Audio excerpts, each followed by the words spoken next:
Good afternoon बच्चों, कैसे हैं आप। आशा करती हूँ आप सभी अपने घर में बिल्कुल स्वस्थ और मस्त होंगे।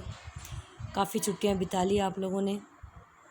अभी पढ़ाई का समय चल रहा है और जैसा कि आपको पता है कि हमारे स्कूल शादीनाथ कॉन्वेंट स्कूल ने भी जो ऑनलाइन क्लासेस शुरू कर दी है और आपको लगभग सभी विषयों की जो है वीडियो वगैरह बिल्कुल मिल रहे होंगे टाइम टू टाइम। और मुझे आशा है कि आप सभी अब अपनी पढ़ाई को लेकर पूर्णतः बिल्कुल सजग हो गए होंगे और पढ़ाई कर रहे होंगे, अपने घरों में अपना टाइम वेस्ट नहीं कर रहे होंगे। लेकिन उससे पहले एक चीज़ और कहना चाहती हूँ कि बच्चों जितना हो सके, क्योंकि अभी भी इस बीमारी का अंत दूर दूर तक नज़र नहीं आ रहा है, इसलिए जब तक ये कोविड-19 हमारे सिर पर मंडरा रही है तब तक हमें अपनी सुरक्षा करनी है। और इसके लिए आप लोगों से मैं यही गुजारिश करना चाहूँगी, प्रार्थना करनी चाहूँगी कि जितना हो सके आप घर में ही रहें, अनावश्यक कार्य के लिए बाहर ना निकलें फालतू में। आवश्यक कार्य हो तो ही बाहर जाएं, अन्यथा न जाएं। सोशल डिस्टेंसिंग का पालन करें और मास्क हमेशा जहाँ तक हो सके 100% मास्क का उपयोग करें। और जब घर में लौटें वापस तब हैंड वॉश करना न भूलें, सैनिटाइज करना न भूलें। ठीक है, जितना आप घर में रहेंगे सुरक्षित रहेंगे, आपके घर वाले सुरक्षित रहेंगे। ठीक है, चलिए मैं आपकी हिंदी की अध्यापिका शतविभा पाराशर आपकी जो इस सेशन की फ़र्स्ट क्लास ऑनलाइन क्लासेस शुरू करने जा रही हूँ, इसमें आपका मैं स्वागत करती हूँ। ठीक है, आज हम अपनी पाठ्यपुस्तक, जैसा कि आप देख रहे हैं वीडियो में आपके सामने है क्षितिज। इस बार अपनी पाठ्यपुस्तक जो है ये क्षितिज की इस प्रकार की है अपनी ये, और शायद कोर्स इस बार बदल गया है। तो आप देखिए इसमें गद्य और पद्य 2 भाग हैं क्षितिज में, दोनों 2 पुस्तकें हैं अपनी इसमें। इस बार 9th में एक कृतिका भी है जिसका नाम लेकिन फ़िलहाल अभी आज हम क्षितिज पढ़ते हैं। और क्षितिज में भी बच्चों देखिए गद्य खंड का तो ऐसा है कि बहुत सुंदर सुंदर कहानियाँ, निबंध, इसमें लेख हैं। तो वो तो आप जितना हो सके अपने घर में स्वयं ही पुस्तक लेकर के बैठ के पढ़ेंगे तो बहुत अच्छा रहेगा। ठीक है, और आशा करती हूँ आप सबने अब तक अपना कोर्स तो ख़रीद लिया होगा, अपनी नोटबुक, कॉपियाँ, पेन सब कुछ आपने अवेलेबल करा ली होंगी, क्योंकि ऑनलाइन क्लासेस चलते इतने दिन हो गए और सब्जेक्ट में तो चल ही रही है। आज से हम हिंदी में भी शुरू कर रहे हैं। ठीक है, और हिंदी में वैसे मैंने आपको समास शुरू करवाए हैं, समास व्याकरण का मैंने आपको टॉपिक भेजा है। ठीक है, लेकिन हम अपनी पाठ्यपुस्तक आज से पढ़ रहे हैं। ठीक है, तो इसमें बच्चों ऐसा क्षितिज में हम जो है अपना गद्य खंड तो आप स्वयं भी कर सकते हैं, लेकिन अब पद्य खंड लेंगे। और पद्य में भी शुरुआत के जो कबीर हैं और एक ललदद्य हैं, इनको छोड़ करके मैं आज आपको रसखान पढ़ा रही हूँ। वो उनको इसलिए छोड़ रही हूँ क्योंकि उनके थोड़े से पद और दोहे इस प्रकार के जब हम आमने सामने बैठ के पढ़ेंगे तो आपको ज़्यादा अच्छे से समझ में आएंगे। ठीक है, इसलिए मैं आज आपके लिए बहुत, क्योंकि ये थोड़े से सरल ही जो आपको समझने में आसानी हो, ऑनलाइन में आपको कोई दिक्कत नहीं हो, क्योंकि इसमें ऐसा है कि आप मुझे वापस प्रश्न तो कर नहीं सकते, इसलिए मैं ऐसा ही टॉपिक ले रही हूँ जो आप एक बार वीडियो देखेंगे उसमें आपके समझ में आ जाएगा। तो हम ले रहे हैं रसखान का, ले रहे हैं आज का टॉपिक। ठीक है, रसखान जी को पढ़ेंगे, इनके पद पढ़ेंगे, लेकिन पहले इनके बारे में थोड़ा संक्षिप्त में पढ़ लेते हैं। तो आप तैयार हैं बिल्कुल। अगर आपने अब तक बुक नहीं खरीदी तो प्लीज़ ख़रीद लें, और जब भी पढ़ने बैठे तो बुक के साथ अपनी पेंसिल ज़रूर लेके बैठे, और जो भी फ़ोटो या जो भी आपको काम दिया जाए, गृह कार्य के लिए फ़ोटो जो भेजा जाए, आपको ज़रूर अपना होमवर्क करना है। ठीक है, चलिए। रसखान का जन्म 1548 में हुआ माना जाता है। उनका मूल नाम सैयद इब्राहिम था और वे दिल्ली के आसपास के रहने वाले थे। कृष्ण भक्ति ने उन्हें ऐसा मुग्ध कर दिया कि गोस्वामी विट्ठलनाथ, यहाँ मिसप्रिंट हो गया है, गोस्वामी विट्ठलनाथ से दीक्षा ली और ब्रजभूमि में जा बसे, और सन 1628 के लगभग उनकी मृत्यु हो गई। अब देखिए ये एक बहुत ही अजीब विडम्बना है, या ये कह सकते हैं कि ये सब कुछ सांप्रदायिकता सबसे ऊपर उठ कर के एक भावना है, भक्ति की ऐसी भावना जिसमें एक मुस्लिम व्यक्ति भगवान कृष्ण की आराधना कर रहा है। ठीक है, ये यानी कि भक्ति के लिए यहाँ पर ये धर्म को नहीं देखा जा रहा है। ये एक बहुत अच्छी बात है। रसखान जी के लिए कहा जाता है कि एक ऐसा व्यक्तित्व है, इन भक्तों में इतने भक्त हुए, उनमें ये एक ऐसे भक्त हैं जो मुस्लिम थे लेकिन ये कृष्ण के प्रति इतने आसक्त हुए, कृष्ण भगवान ने उनको अपनी ओर इतना आकर्षित किया, इतना प्रभावित किया कि इन्होंने सब कुछ छोड़ करके दिल्ली के पास आते थे। लेकिन जब भगवान कृष्ण की भक्ति में इतने लीन हो गए, भगवान पर इतने मुग्ध हो गए, उनके रूप और उनके बारे में सुना तो इतने मंत्र मुग्ध हो गए कि ब्रजभूमि में जाकर बस गए और वही भगवान की भक्ति करने लग गए। और उन्होंने उनके बारे में बहुत सुंदर सुंदर पद लिखे हैं जो कि हम अब आगे पढ़ेंगे। चलिए, अब सुजान रसखान और प्रेम वाटिका उनकी उपलब्ध कृतियाँ, यानी कि जो हमें उपलब्ध हुई है, जो उनकी पुस्तकें लिखी हुई है, वो हमारे पास दो हैं। एक का नाम है सुजान रसखान और दूसरे का नाम है प्रेम वाटिका। रसखान रचनावली के नाम से उनकी रचनाओं का संग्रह मिलता है, और उनकी रचनाएं जो इकट्ठी करके एक जगह मिलती है, संग्रह जो मिला है वह रसखान रचनावली के नाम से। प्रमुख कृष्ण भक्त कवि रसखान की अनुरक्ति न केवल कृष्ण के प्रति प्रकट हुई है, बल्कि कृष्ण भूमि के प्रति भी उनका अनन्य अनुराग व्यक्त हुआ है। कहने का तात्पर्य केवल कृष्ण से ही नहीं, वह कृष्ण के आसपास जो भी सब कुछ था उनसे भी अत्यधिक प्रेम करते हैं। कृष्ण जहाँ रहे वह ब्रजभूमि में उन्हें बहुत, उसकी भी वो भक्ति करते, उसे बहुत प्रेम करते हैं। जिन गायों को उन्होंने चराया करते थे वो लेकर आते थे, जो बांसुरी जहाँ वो बैठते थे यमुना किनारे, वो सब जगह स्थान जो कुछ भी कृष्ण के इर्द गिर्द था, उन सब से वो प्रेम करते हैं, उन सबकी वो भक्ति करते हैं। इसमें यही कहा गया कि उनका अनुराग केवल कृष्ण से ही नहीं, बल्कि उनके आसपास जो कृष्ण की जो भूमि है वो सब से, उनसे वो प्रेम करते हैं। उनके काव्य में कृष्ण की रूप माधुरी, यानी भगवान कृष्ण का रूप कैसा था, ब्रज महिमा यानी ब्रज की महिमा, राधा कृष्ण की प्रेम लीला का मनोहर वर्णन मिलता है। वे अपनी प्रेम की तन्मयता, भाव विवलता और आसक्ति के उल्लास के लिए जितने प्रसिद्ध हैं, उतने अपनी भाषा की मार्मिकता, शब्द चयन तथा व्यंजक शैली के लिए भी। यानी जितना वो भगवान कृष्ण से मतलब उनकी भक्ति करते, जितना उनसे प्रेम करते थे, उतना ही उनकी भाषा भी बहुत सुंदर और बहुत सटीक है। उन्होंने अपनी भाषा में भी वही मार्मिकता लाए हैं, सुन करके व्यक्ति भावुक हो जाता है। ठीक है, यानी मर्म तक, मार्मिकता यानी मर्म को छू ले, यानी अपने हृदय को छू ले, ऐसी भाषा का उन्होंने प्रयोग किया है, ऐसे शब्द उन्होंने डाले हैं।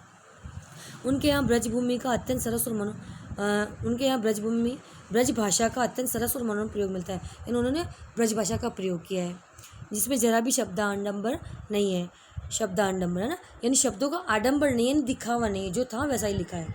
ठीक है, अब यहाँ पर सवैये लिखे उन्होंने। ठीक है, इनके पदों को क्या कहा गया, सवैये कहा है। न दोहे हैं न छंद है, इसमें जो छंद है वो सवैये छंद है। तो क्या है उनके बारे में थोड़ा सा पढ़ लेते हैं। यहाँ संकलित पहले दूसरे सवैये में कृष्ण और कृष्ण भूमि के प्रति कवि का अनन्य समर्पण भाव व्यक्त हुआ है। जो पहला सवैया है उसमें कृष्ण और कृष्ण भूमि के प्रति प्रेम दिख रहा है। पहले और दूसरे में तीसरे छंद में कृष्ण के रूप सौंदर्य के प्रति गोपियों की उस मुग्धता का चित्रण है, जिसमें स्वयं कृष्ण का रूप धारण कर लेना चाहती है। यानी तीसरा जो आएगा उसमें गोपियाँ जो है भगवान कृष्ण इतना प्रेम करती है, वो स्वयं ही कृष्ण बन जाना चाहती है। चौथे छंद में कृष्ण की मुरली की धुन और उनकी मुस्कान के अचूक प्रभाव तथा गोपियों की व्यवस्था का वर्णन है। चौथा जो आएगा उस छंद में हम पढ़ेंगे मुरली की धुन पर वो किस प्रकार से मोहित हो जाती है। ठीक है, उनकी व्यवस्था बताते हैं गोपियों की, ये चौथे में आएगा। तो हम शुरू करें, आप पेंसिल लेके बैठें और अर्थ भी लिखते रहें।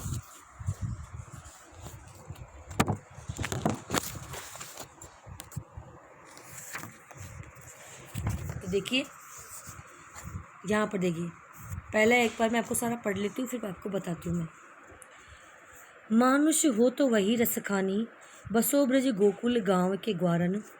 जो पशु हो तो कहाँ बस मेरो, चरो नित नंद की धेनु मजारन। पाहन हो तो वही गिरु को जो कियो हरिछत्र पुरंदर धारन। जो खग हो तो बसेरो करो, मिल कालिंदी कुल कदम्ब की डारन। अब इसमें जो रसखान जी हैं वो आशा कर रहे हैं कि अगर मुझे दोबारा जीवन मिल जाता है, पुनः मनुष्य का जीवन मिले, चाहे किसका भी, किसी जीव का कैसा भी जन्म मिले, तो मुझे वहीं मिलना चाहिए ब्रजभूमि में। भगवान कृष्ण ने जहाँ जन्म लिया, जहाँ भगवान कृष्ण ने अनेक प्रकार की लीलाएं की, मुझे वहीं जन्म मिलना चाहिए, इस प्रकार की वो आशा रख रहे हैं। तो इस पहले वाले छंद में यही चीज़ बताई गई है। ठीक है, तो आप देखिए इसको ध्यान से। मानुष हो तो, कि अब कह रहे हैं कि ये भगवान, यदि मुझे मनुष्य का जीवन मिले, मानुष हो तो, मनुष्य हूँ तो, अगर मैं मनुष्य हूँ तो वहीं रसखानी, कहे रसखान वहीं जा कर के बसना है तुझे। कि अगर मुझे मनुष्य का जन्म मिल जाता है तो ये रसखान अपने लिए स्वयं के कह रहे हैं कि रसखान को कहाँ जन्म लेना है, रसखान बसो, रसखान को कहाँ बसना है, बसो यानी बसना है ब्रज में। वो पूरा क्षेत्र गोकुल वृंदावन जो क्षेत्र कहलाता है, जो नाम अलग अलग है वहाँ के, ठीक है, नंदग्राम और इस प्रकार से नाम है, उस पूरे क्षेत्र को ब्रज क्षेत्र बोलते हैं। ठीक है, आप कभी मथुरा गए हो तो देखना वृंदावन, गोकुल और ये नंदगांव, बरसाना, ये पूरा क्षेत्र ना ये ब्रज क्षेत्र कहलाता है। तो बसो ब्रज गोकुल, ब्रज क्षेत्र का जो गोकुल गांव है, गोकुल में जहाँ नंद बाबा के यहाँ भगवान कृष्ण रहे, ठीक है ना, तो कह रहे हैं कि अगर मुझे मनुष्य का जीवन मिले, इस रसखान को अगर मनुष्य का जीवन मिले तो उसे वहीं बसना है, वहीं बसो यानी बसना है ब्रज में, जहाँ गोकुल गांव के ग्वालन, जहाँ गोकुल गांव के जो ग्वाले थे ना, जो ग्वाले वहाँ बसते थे उन्हीं ग्वालों में मुझे बसना है, यानी मुझे वहीं का ग्वाला बना देना।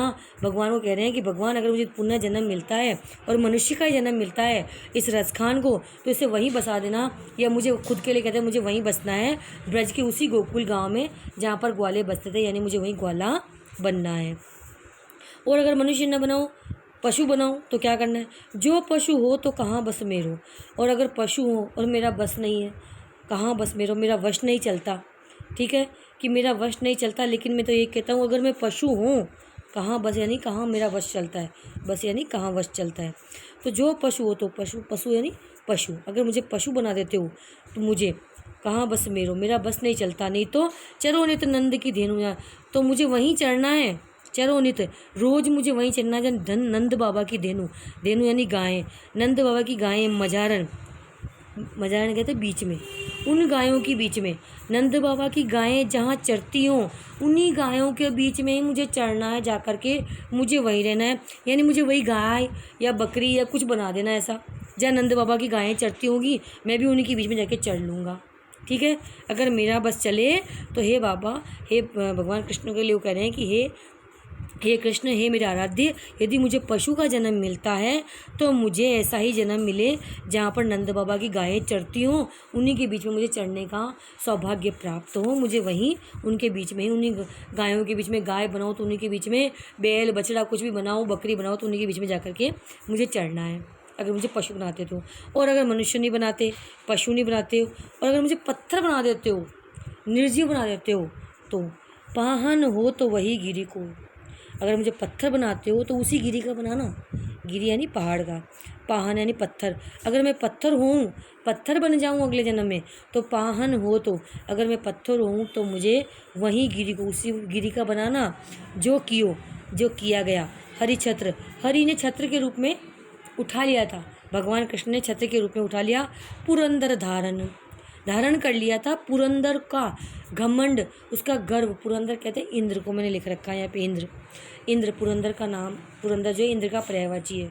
उसका घमंड, उसका गर्व जो है दूर करने के लिए, क्योंकि इंद्र को घमंड हो गया था, उसको गर्व हो गया था कि वही हो तो ही यहाँ पर गोकुल में कुछ हो सकता है, अन्यथा कुछ नहीं। इसलिए वहाँ पर उसने गोकुल के लोगों को परेशान करने के लिए बहुत तेज़ बारिश शुरू कर दी थी, और पूरा गोकुल गांव जो था गायों वायों सहित बह जाता यमुना में। इसलिए भगवान कृष्ण ने जो पहाड़ का जैसे एक टुकड़ा पर्वत था, जिसे कहते हैं हम गोवर्धन के नाम से प्रसिद्ध है, उस गोवर्धन पर्वत को भगवान ने अपनी चिट्ठी उंगली पर उठा लिया था, धारण कर लिया था। तो उसका पुरंदर यानी इंद्र का घमंड चूर चूर करने के लिए, ठीक है। तो वो कह रहे हैं कि मुझे उसी पत्थर, उसी पहाड़ का, उसी गिरिराज का, उसी गोवर्धन का पत्थर बनाना। यदि मैं अगले जन्म में पत्थर बनूं तो मुझे उसी गिरी का पत्थर बनाना, जिस पत्थर को भगवान कृष्ण ने अपने उंगली पर उठा लिया था पुरंदर का घमंड चूर चूर करने के लिए, ठीक है। जो खग हो तो, और खग यानी पक्षी, जो खग हो तो बसेरो करूँ। अगर मैं खग बन जाता हूँ अगले जन्म में, जो खग हूँ तो, अगर मैं खग बन जाता हूँ यानी पक्षी बन जाता हूँ तो बसेरो करूँ, मेरा बसेरा करना। मिली कालिंदी, तो मेरा बसेरा कहाँ मिले, मैं कहाँ मिलूँ, मेरा बसेरा वहीं करना। कालिंदी कहते हैं यमुना, कूल यानी किनारा, कदम्ब के वृक्ष थे, यमुना के किनारे पर खूब सारे सैकड़ों कदम्ब के वृक्ष लगे हुए थे। तो अगर मुझे पक्षी बना देते हो तो कालिंदी के किनारे पर, कालिंदी यमुना के किनारे पर जो कदम्ब की डालियाँ हैं ना, डालियाँ यानी डालियाँ, उन्हीं डालियों पर मेरा बसेरा करना। क्या कह रहे हैं? उन्हीं डालियों पर मेरा बसेरा। अगर मुझे पक्षी बना देते हो तो मेरा बसेरा उन्हीं डालियों पर कर देना, ठीक है। ये पहला पद ही यहाँ तक आज इतना ही करा पा रही हूँ मैं आपको, ठीक है। एक बार फिर से समझा देती हूँ, इसलिए कि इसमें भगवान से रशकान क्या कहना चाह रहे हैं। अगर मुझे वो कह रहे हैं कि मनुष्य बनाओ, मानुष हो तो वही रसकानी बसो ब्रज गोकुल गाँव के ग्वारण। यदि मनुष्य बना देते हो तो मेरा बसेरा मैं वहीं बस जाऊँ जा कर के गोकुल गाँव के ग्वालों के बीच।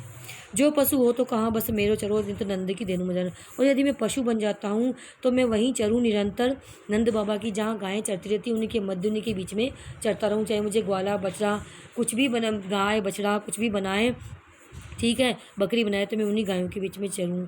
पहान हो तो वही गिरी को जो कियो हरिछत्र पुरंदरान। और यदि मुझे पत्थर बना देते हो तो उसी गिरी का, उसी गोवर्धन, उसी गिरिराज का पत्थर बनाना जिसको भगवान कृष्ण ने अपनी उंगली पर धारण किया था पुरंदर का गर्व नष्ट करने के लिए, उसका घमंड चूर चूर करने के लिए।